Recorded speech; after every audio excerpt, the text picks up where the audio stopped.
Hey!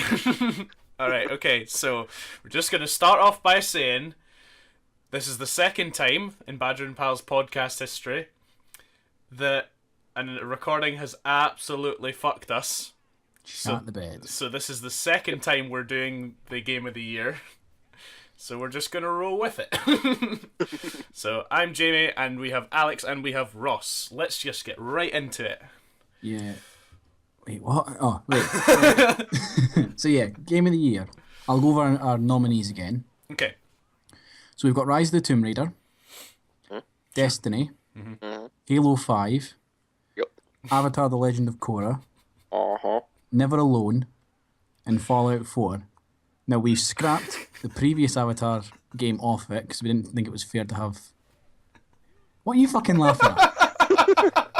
I was laughing at Alex just going, after every name. It was just really funny. You're a fuck. Right, so we've scrapped the other Avatar game off because it wasn't fair to have two in that list. Yeah. Yeah, it makes sense. Yeah. So, Rise of the Tomb Raider, I had to score it a 1 because I didn't play it, and that was the rules. Basically, we're rating it on a 1 to 5 scale, 1 being shite, 5 being amazing. Mm-hmm. And if you haven't played it, you automatically get it a 1 because you can't review it because you've not fucking played it. That's fair. So I rated that one a 1, as did Jamie, as did Alex, as did Emma, because the only person that played it was Chris. Yeah, it did not get a high rating, that one. It did not, no. So the next on our list was Destiny, Yeah. which I gave a 3. And the reason I gave it a 3... Alex is giving me the bedroom eyes. The reason I gave it a 3 was because whilst, yes, we have played a shit ton of it, since the newest expansion, The Taken King, Yeah. I have been going off of it. Like, when I've got it, it was fun because there was lots of new stuff to do. But now that I've done all that stuff, there's not a lot bringing me back. And I'm So we've not got feeling list, like... hard mode, so. Yeah. And I feel like it wasn't worth the 40 quid that I paid for it. Okay. And Okay. do you think that's just... Do you think you're just at capacity for that game now? Just sheer I think I'm getting to it, yeah. just sheer number of hours is putting you off at this point? It's... Don't get me wrong, I put a shit ton of hours into it.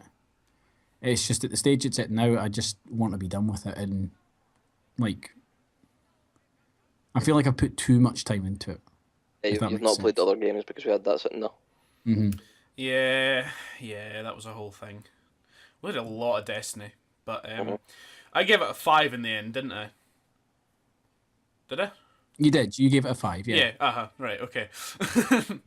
just to reiterate, we already like gave scores and tried to record that as was the podcast, but the file just fucking vanished. So yeah, because the recorder shat the bed. So we're doing this again, but yeah. So Jamie, yeah, you gave it a 5. Yeah, I've got to say, I think my reasoning behind giving it a 5 was basically like there's not a lot of games. In fact, I think it might be one of the first games, and certainly one that was very very recent for me, in that I don't think any game has fully been able to hold me for like 300 hours. Yeah, fair enough. And just that achievement alone, and the fact that there was really not a lot of dull moments in those 300 hours, like... But... Nothing? He was fucking playing with Lego in the background there. Didn't you know what you were saying? But yeah, there was not... not a lot of unenjoyed hours in 300 hours, and that's something that speaks volumes for a game. Yeah, very much so. Alex, you also gave it a 5. Naturally. Was his fucking game. Yeah. It wasn't my game. I put up Halo. No, but I mean, like, it was... Oh, right, aye. It's just the fact that you fucking I played... everyone back. Yeah, you've played the most out of it right now, haven't you? Yeah, well over 1,000 hours at this point. Jesus. I think close to 1,100. Hang on, I'll check my fucking stats now. Yeah. While you're doing that, I'll just I'll say that Emma also gave it a 5, but she can't be with us tonight because she's dead. So, yeah. She gave it a 5. So it was something along the same lines as what you said, wasn't it, Jamie? She was all about like the fact that it was such an enjoyable game to put, six, there's about 6-7 of us played it, It was close to 10 at one point. We're playing it, we were fucking fighting for places and raids. Yeah, that's true actually, yeah. But I mean, like, as the regular, like, solid crew of everybody playing it, it was normally like about 6 or 7 of us all the time. Just. And yeah. Get 1126 hours played in Destiny up to date. I was gonna guess 1062. Yeah. I was only gonna be like 100 off. 1126, man. 1126. That's a lot of time. It's a lot of time in one game. Yeah. Fuck. How does it feel, Alex? Do you feel like your life was well spent? I feel like I've wasted 1126 hours. How many days is that? Get the calculator. Obviously, you haven't wasted it if you gave it a 5. A 5 out of 5. Because I did enjoy it because like it was a lot of fun playing it to begin with. It was a lot of fun playing yourself, and then when you had a group of folk, I had up to about 10 of us at one point playing as well. It got even better because then you could go and do more of the raids, and you had an excuse to go back and do a raid more than once in a week, which was always nice. Mm-hmm. Like, because I have since January, I've pretty much had 3 max level characters, apart from just now where I've not, because max level's fucking insane. Yeah. But it was a lot of fun to go back and play it with friends. It was one of those games that, like I was saying, first time I recorded this, it was just a good mindless game to go and play. You didn't unless you're doing like a raid encounter, there wasn't too much thought behind it. You could just kind of do it and play. Yeah. I've got my days up here just on my main character, my hunter. That's 20 days, 23 hours, and 41 minutes. So you just on my hunt. So you basically, and that if that's just on your hunter, then say taking an average of that, because you have to pretty much spend about as much time on secondary characters, and you had, like you just said, 3 max levels at one point. Yeah. We can assume that you've played Destiny, all in all, an entire month of your life. It's around about 26 days. So I've got 3 hours, 3 days on my Warlock, and about 3 days on my Titan as well. So about 26 days. Not as much as I expected, actually. No. Right. Our next nominee was Halo 5, Ta-da. which I gave a 5 because it's a great game. It works, which really brings the score up. It's a Halo game that actually fucking works. Important scoring point. Since it's came out, us 3 and Stephen have all went back and done legendary runs in the other Halo games. Yeah. So for a game to take us, because we basically hated playing Master Chief Collection. Yeah, to the point we where we despised just doing didn't it. fucking do it.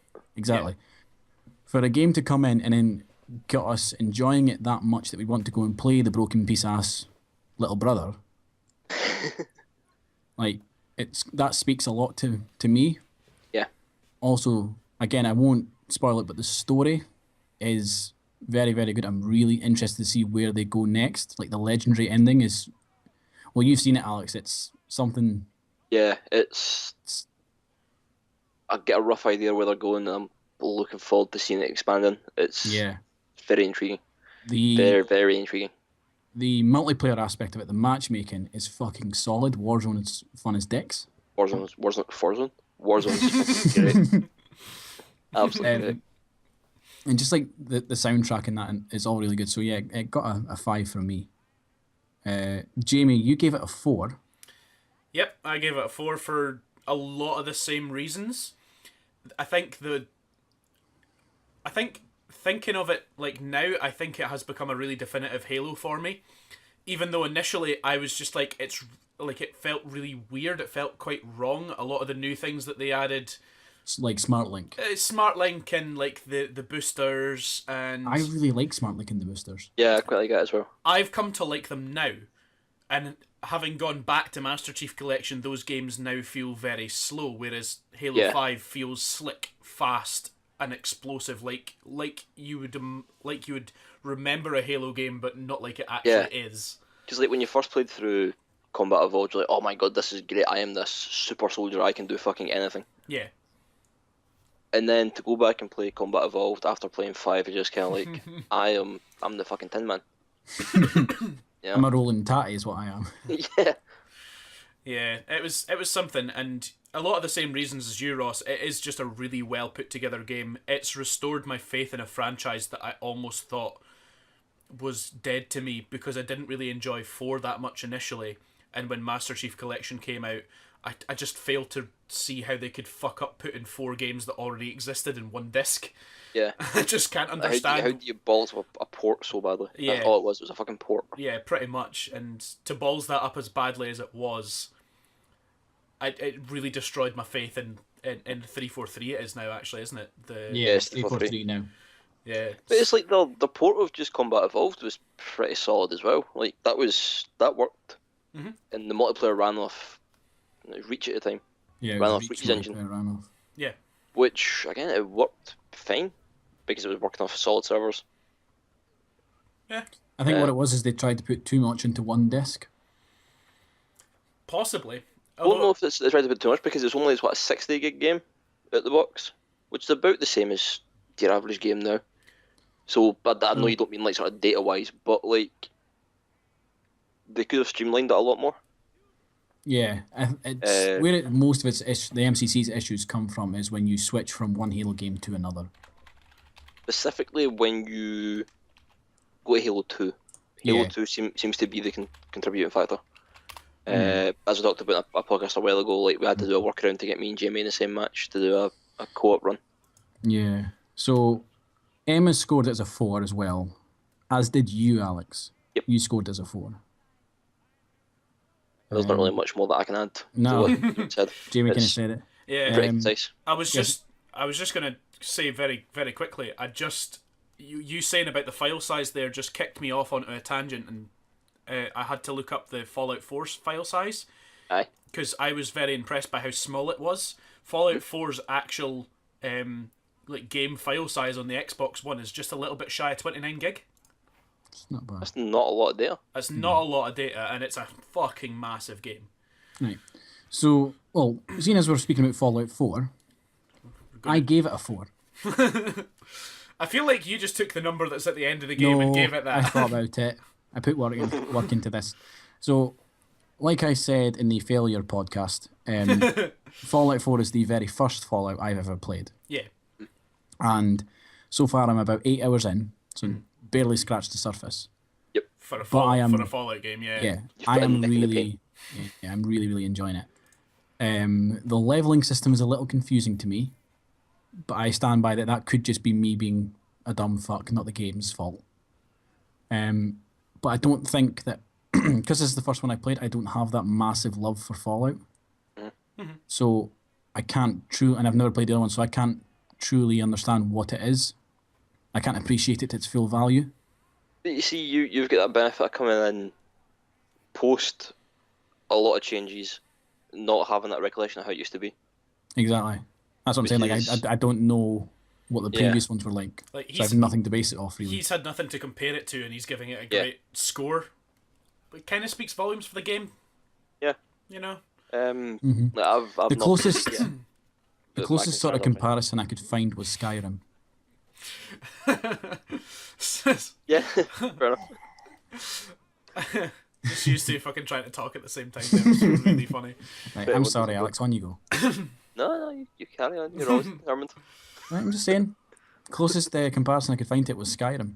Yeah. That was the closest thing I could find it, and I fucking loved Skyrim. Put about 1,000 hours into that. Yeah. What did I give this one? You gave it a 5. I did give it a 5, yeah, you're right. I gave it pretty much a perfect score because, all in all, I think it probably, like, I've really loved the Fallout series for a very long time. Came in at Fallout 3. I love you a long time. Loved 3 and New Vegas, and probably even more so for Fallout 4. It's just fantastically constructed. It's a massive, huge, immersive game. And, like, I've actually got a bit to add to this from my previous, because I've been playing it quite a lot since the failed podcast. I played it a fuck ton the night of that failure, and then again I've been playing it today. And so like last night and this morning, basically. Yeah. last night and this morning. Yeah, but I've played a significant amount in that time. Like, I've played at least 5 hours in that time. So that's a good extra bit to play. And previously, when I was saying about there seemed to be no replayability because the factions, you could kind of twist yourself to pretty much kind of get into all of them and not have any consequence. I'm now experiencing the consequences of me having played it so that I tricked all 4 of them. So it absolutely is replayable in a different way than I expected, and it's come out of nowhere, and I'm quite happy about it. Fair enough. That's good. So, yeah, I absolutely scored at 5. It's been great. Yeah. Alex, you had to score it as a 1, as did Emma, because neither of you have played it. So, yeah. The next one on the list is Never Alone, which Alex and I both had to rate a 1 because neither of us has played it. Yep. Emma has rated it as a 5. Yep. As have you, Jamie. I have indeed, yes. It was one of those games, for me, this one just kind of came out of nowhere. It was a quiet little indie title. It went on sale, picked it and its DLC up for all in all of about £6 total.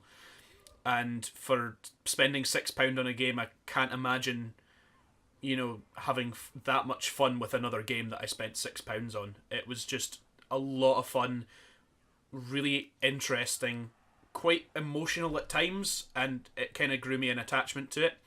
It was also a very easy 1,000 gamer score, although I'm pissed off at the fucking DLC for being, I think it's 175 points. Oh, God. Why would you make a DLC That's such an obnoxious number. Why would you give it that? I'm pretty sure it is. I'm probably wrong thinking about it now. I might look it up. That's like back in Forza 2 where they had 1 gamer score achievements. So it's so annoying. I need to go and get them. Yeah, I mean, I've got the unique experiences that at one point I did get a 1G achievement and I got really upset by it because it was going to give me a really off number no matter what I was doing from that point onwards. But I got really lucky in getting a 4G achievement in another game that rounded it up. And it's both games I'm never going to touch again, so there's no hint of me going to fuck that up again. Companies shouldn't do that shit, man. No, it's just bad. mean. It's bad. But if I don't see a 5 or a 0 into my gamer score, I'm just like, nah, I need to fix this. It's just so unsettling to have it. Right, our last nominee was The Legend of Korra, which everyone, with the exception of myself, gave a 1. None of you have played it. I gave it a 3 because it's a beat-em-up game, which I typically don't like. I don't like Tekken and things like that. But it was a beat-em-up game that I liked, so I got to give it points for that.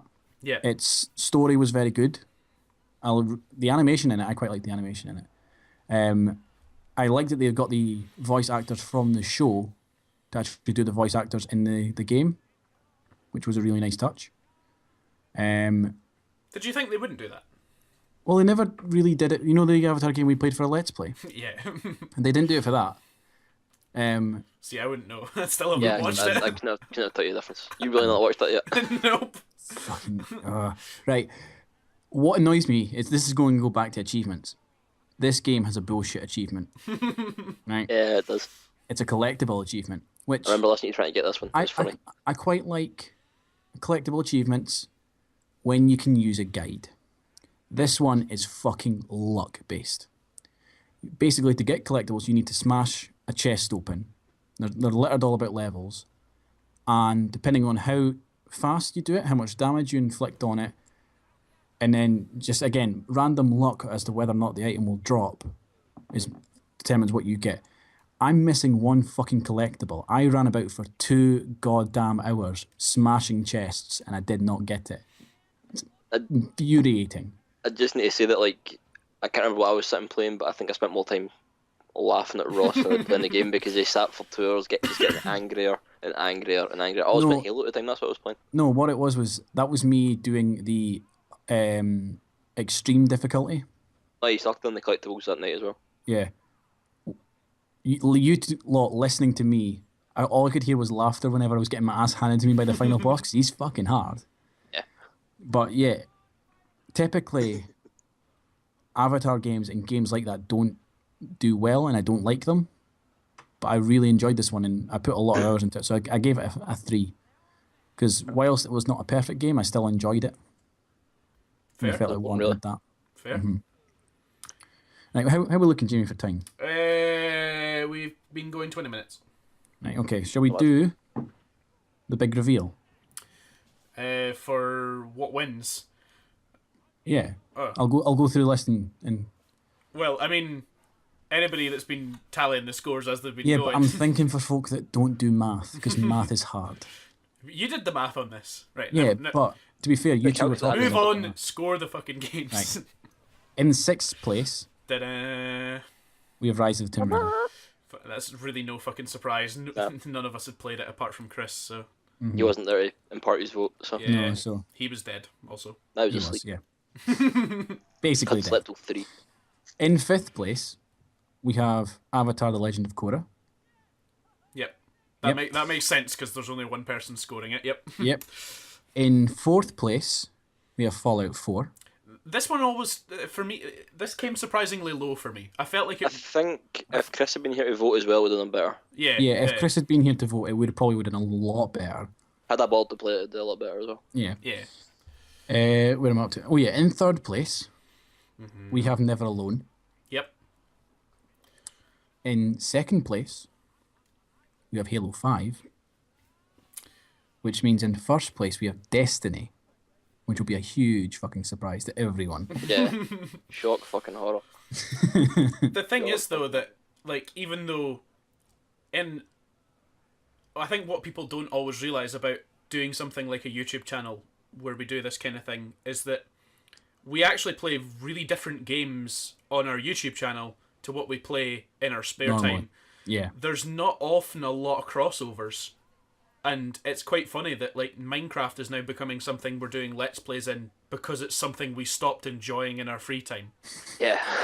As basically... Like, I'm no longer enjoying playing this work. Let's dedicate ourselves to about 50 hours of this. Yeah.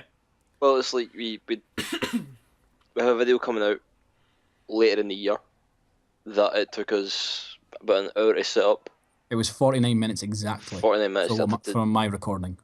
to do the build, and the video was like less than 2 minutes. minutes long. It's, It was 49 minutes of setup for 2 minutes of payoff. It's Yeah. already up on the channel. It's already up on the channel. Like, yeah, I have to go and watch that. it was so fucking quick to export and upload it because it was such a Christ. short fucking video. Like, I've never experienced that before. Like, it genuinely is the one thing that I can say that I absolutely feel like it took me more time getting the edit right. I think I spent about 15 to 20 minutes on the edit just because I was just tweaking and adjusting because I had such a short amount to work with that everything just got loads of tweaks and adjustments like constantly, and things were redone over and over. Yeah. Whereas normally with like a half-hour Let's Play, I cut out what I want to cut out, I put in maybe some funny bits, cut out the silences, cut out anything that people might have vetoed or anything like that. Yeah. And then for me, that's the point where it's a complete thing. Yeah, you left a 20-30 minute video, sort of. Yeah, sort of thing. Yeah, exactly. It was weird to have such a short video to play with, and yeah, it's. I think you guys will enjoy it though. So Maybe I'll have a look at it once we're finished with this. yeah, you guys can go and have an early watch. And Yeah. suppose We play a lot of games, so it's not the choices for what games we nominated wasn't.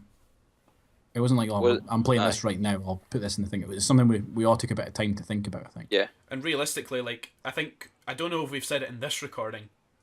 It's kind of one of the weird things about doing a recording twice, but Destiny for us is just so many hours played, so many hours enjoyed over the last year as well. Like, Well, last year, yeah. it was always our rule that we aren't necessarily going to rate anything from this year. If I'd genuinely been playing and enjoying something that didn't come out this year, I would have nominated it. It's just that right now my nomination just happened to be something that did come out. Also, I just kicked my fucking mic. Well done. Thank you very much. It's gonna be lovely. But yeah, it's just whatever game we enjoyed the most in this year. And it has been we did spend a Destiny. lot of time on Destiny, just as a group. We It have, was... It deserves. If we weren't doing anything else, we'd just fucking do a throat and then go run strikes or something together and just fucking chat away. Yeah, it deserves to be at the top. Look, Ross, you and I rang in the bells this year. Fucking Yeah, playing we did. Destiny. Just finishing off the story. We're sitting there mid-strike, and then like we get done, and I'm like, oh fuck, it's 12 minutes past. I'm just going like, oh, happy New Year. Yeah, that's something. Fucking. Well, I suppose all that remains to be said is very well done to Destiny and the team behind that game. Well done to Bungie. And it does get the coveted Badger and Pals Game of the Year award from us. Yeah, so we'll be sending out their trophy, which is a badger riding a unicorn, to the Bungie offices. Okay, we now need to commission that. Wait, I know a guy. Fucking just throw Jeff some fucking Play-Doh and have her do it. I might do that. And also, very well done to the rest of the games on that Yeah. list for getting nominated, because for a very small team of people to have nominated such like good games for that list. Quite a variety of game as well. And we've played a lot of games this year, so that was a very short list in terms of what we've played, what we've enjoyed. So they really did come out on top. So well done to everything. And I suppose it remains to be seen what happens next year. And I guess all that's left to say is Merry Christmas for everyone, as this podcast will be releasing the week of Christmas. And I suppose this will be our last podcast this year as well. Yeah, well. So have a happy new year as well. Yeah. Yeah, and we at Badger and Pals will speak to you again in the new year. Bye. Right. No, I haven't done the fucking outro thing yet. Ah, fuck. It's just coming off, I don't care.